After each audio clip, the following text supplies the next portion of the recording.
Pen drive ವಿಚಾರವಾಗಿ ದಿನದಿಂದ ದಿನಕ್ಕೆ ಫೈಟ್ ಅನ್ನೋದು ಜೋರಾಗ್ತಾನೆ ಇದೆ. SIT ತನಿಖಾ ತಂಡ ತನಿಖೆಯನ್ನು ಮುಂದುವರಿಸ್ತಾ ಇದೆ. ಪ್ರಜ್ವಲ್ ರೇವಣ್ಣ ಎಲ್ಲಿದ್ದಾರೆ ಅನ್ನೋದು ಇಲ್ಲಿಯವರೆಗೂ ಯಾರಿಗೂ ಗೊತ್ತಿಲ್ಲ. ಪ್ರಜ್ವಲ್ ರೇವಣ್ಣ ಹುಡ್ಕೋದಕ್ಕೆ ಈಗ ಸಾಕಷ್ಟು ಸಾಹಸಗಳು ಕೂಡ ನಡೀತಾ ಇದೆ. ಆದರೆ ವಿದೇಶದಲ್ಲಿದ್ದಾರೆ ಅನ್ನುವ ಮಾಹಿತಿ ಇದೆ. ವಿದೇಶಕ್ಕೆ ಹೋಗ್ತಾರಾ SIT ತಂಡ ಅಂತ ಪ್ರಶ್ನೆ ಬಂದಾಗ ಹೋಗೋದಿಲ್ಲ. SIT ತಂಡ ವಿದೇಶಕ್ಕೆ ಹೋಗಲ್ಲ. ಪ್ರಜ್ವಲ್ ಬಗ್ಗೆ ಮಾಹಿತಿ ಇಲ್ಲ. ಪ್ರಜ್ವಲ್ ಬಂಧನಕ್ಕೆ ಬ್ಲೂ ಕಾರ್ನರ್ ನೋಟಿಸ್ ಅನ್ನು ಜಾರಿ ಮಾಡಲಾಗಿದೆ. ಇಂಟರ್ಪೋಲ್ನವರು ನಮಗೆ ಮಾಹಿತಿಯನ್ನು ಕೊಡ್ತಾರೆ. ಬೆಂಗಳೂರಿನಲ್ಲಿ ಗೃಹ ಸಚಿವ ಡಾಕ್ಟರ್ ಜಿ ಪರಮೇಶ್ವರ್ ಅವರು ಹೇಳಿಕೆಯನ್ನು ಕೊಟ್ಟಿದ್ದಾರೆ. SIT ತನಿಖೆ ಬಗ್ಗೆ ಅಪಸ್ವರ ಬೇಡ ಅಂತ ಸಿದ್ದರಾಮಯ್ಯ ಅವರು ಕೂಡ ಹೇಳಿದ್ದಾರೆ. ಕೇಳಿ.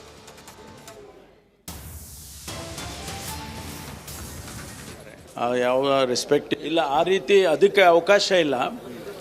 ಬ್ಲೂ ಕಾರ್ನರ್ ನೋಟಿಸ್ ಏನು ಇಶ್ಯೂ ಮಾಡಿದ್ದೀವಿ, ಇಂಟರ್ನ್ಯಾಷನಲ್ ಪೊಲೀಸ್ ಇಂಟರ್ಪೋಲ್ನವರು ಅವರಿಗೆ ಅವರು ಇನ್ಫಾರ್ಮೇಷನ್ ಕೊಡ್ತಾರೆ.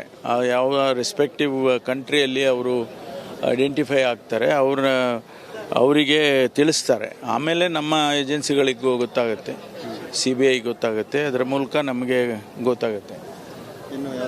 ಇನ್ನೂ ಯಾವುದು ಮಾಹಿತಿ ಇಲ್ಲ. ಅದೆಲ್ಲ ಇನ್ವೆಸ್ಟಿಗೇಷನ್ ನಡೀತಾ ಇದೆಯಲ್ಲ. ಇನ್ವೆಸ್ಟಿಗೇಷನ್ ನಡೆಯುವ ಸಂದರ್ಭದಲ್ಲಿ ನಾವು ಯಾವುದೇ ವಿಚಾರಗಳನ್ನು ಸಾರ್ವಜನಿಕ ವಲಯಕ್ಕೆ ಹೇಳೋಕ್ಕಾಗೋದಿಲ್ಲ. ಆದ್ದರಿಂದ ಇನ್ವೆಸ್ಟಿಗೇಷನ್ ನಡೀತಾ ಇದೆ. ನಮ್ಮ ಪೊಲೀಸ್ನವ್ರ ಕಲಿ ಮಾಡಿಸ್ತಾ ಇದ್ದೀವಿ. ನಮಗೆ ಪೊಲೀಸ್ನವ್ರ ಬಗ್ಗೆ, ನಮ್ಮ ಪೊಲೀಸ್ನವ್ರ ಬಗ್ಗೆ ಸಂಪೂರ್ಣ ನಂಬಿಕೆ ಇದೆ, ವಿಶ್ವಾಸ ಇದೆ. ಅವರು ಕೂಡ ದಕ್ಷರಾಗಿದ್ದಾರೆ ನಮ್ಮ ಪೊಲೀಸ್ನವರು. ಅದರಿಂದ ಅವರು ಕೇಳ್ತಕ್ಕಂಥ ಡಿಮ್ಯಾಂಡ್ ಇದೆಯಲ್ಲ, ಅದು ಒಂದು ಕಾಲದಲ್ಲಿ ಏನು ಹೇಳಿದ್ರು ಗೊತ್ತಾ ನಿಮಗೆ? BJP ಅವರು ಕರಪ್ಷನ್ ಬ್ಯೂರೋ ಆಫ್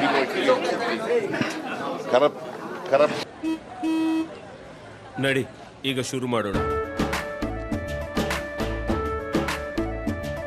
ಕೇಸರಿಯಿಂದ ಮನೋಲ್ಲಾಸ ಮನಸ್ಸು ಮತ್ತೇರಿ ಕುಣಿದಾಡಿದೆ ನೋಡು, ಮನಸ್ಸು ಮತ್ತೇರಿ ಕುಣಿದಾಡಿದೆ ನೋಡು.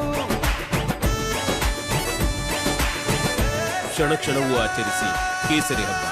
ವಿಮಲ್ ಬಾಯಲ್ಲಿ ಹೇಳಿ ಕೇಸರಿ. Bureau of investigation number 1. Number 2, 83ರಿಂದ ಅಲ್ಲ 2008ರಿಂದ 83ರವರೆಗೆ ಯಾವತ್ತಾರು ಒಂದು ನಾವು ಎಷ್ಟು ಸಾರಿ ಕೇಳಿದ್ದೀವಿ CBI ಕೊಡಿ ಅಂತ. ಒಂದಾರು ಕೊಟ್ಟಿದ್ದಾರ? ಮತ್ತೆ ಅವ್ರಿಗೆ ಯಾವ ನೈತಿಕತೆ ಇದೆ? CBI ಕೊಡಿ. ನಮ್ಮ ಪೊಲೀಸ್ನವ್ರ ಮೇಲೆ ಯಾಕೆ ನಂಬಿಕೆ ಇಲ್ಲ ಅವ್ರಿಗೆ? ನನಗೆ CBI ಮೇಲೆ ನಂಬಿಕೆ ಇಲ್ಲ ಅಂತಲ್ಲ. ಪೆನ್ ಡ್ರೈವ್ ವಿಚಾರವಾಗಿ ದಿನದಿಂದ ದಿನಕ್ಕೆ ಫೈಟ್ ಅನ್ನೋದು ಜೋರಾಗ್ತಾನೆ ಇದೆ. SIT ತನಿಖಾ ತಂಡ ತನಿಖೆಯನ್ನು ಮುಂದುವರಿಸ್ತಾ ಇದೆ. ಪ್ರಜ್ವಲ್ ರೇವಣ್ಣ ಎಲ್ಲಿದ್ದಾರೆ ಅನ್ನೋದು ಇಲ್ಲಿಯವರೆಗೂ ಯಾರಿಗೂ ಗೊತ್ತಿಲ್ಲ. ಪ್ರಜ್ವಲ್ ರೇವಣ್ಣ ಹುಡ್ಕೋದಕ್ಕೆ ಈಗ ಸಾಕಷ್ಟು ಸಾಹಸಗಳು ಕೂಡ ನಡೀತಾ ಇದೆ. ಆದರೆ ವಿದೇಶದಲ್ಲಿದ್ದಾರೆ ಅನ್ನುವ ಮಾಹಿತಿ ಇದೆ. ವಿದೇಶಕ್ಕೆ ಹೋಗ್ತಾರಾ SIT ತಂಡ ಅಂತ ಪ್ರಶ್ನೆ ಬಂದಾಗ ಹೋಗೋದಿಲ್ಲ. SIT ತಂಡ ವಿದೇಶಕ್ಕೆ ಹೋಗಲ್ಲ. ಪ್ರಜ್ವಲ್ ಬಗ್ಗೆ ಮಾಹಿತಿ ಇಲ್ಲ. ಪ್ರಜ್ವಲ್ ಬಂಧನಕ್ಕೆ ಬ್ಲೂ ಕಾರ್ನರ್ ನೋಟಿಸ್ ಅನ್ನು ಜಾರಿ ಮಾಡಲಾಗಿದೆ. ಇಂಟರ್ಪೋಲ್ನವರು ನಮಗೆ ಮಾಹಿತಿಯನ್ನು ಕೊಡ್ತಾರೆ. ಬೆಂಗಳೂರಿನಲ್ಲಿ ಗೃಹ ಸಚಿವ ಡಾಕ್ಟರ್ ಜಿ ಪರಮೇಶ್ವರ್ ಅವರು ಹೇಳಿಕೆಯನ್ನು ಕೊಟ್ಟಿದ್ದಾರೆ. SIT ತನಿಖೆ ಬಗ್ಗೆ ಅಪಸ್ವರ ಬೇಡ ಅಂತ ಸಿದ್ದರಾಮಯ್ಯ ಅವರು ಕೂಡ ಹೇಳಿದ್ದಾರೆ. ಕೇಳಿ.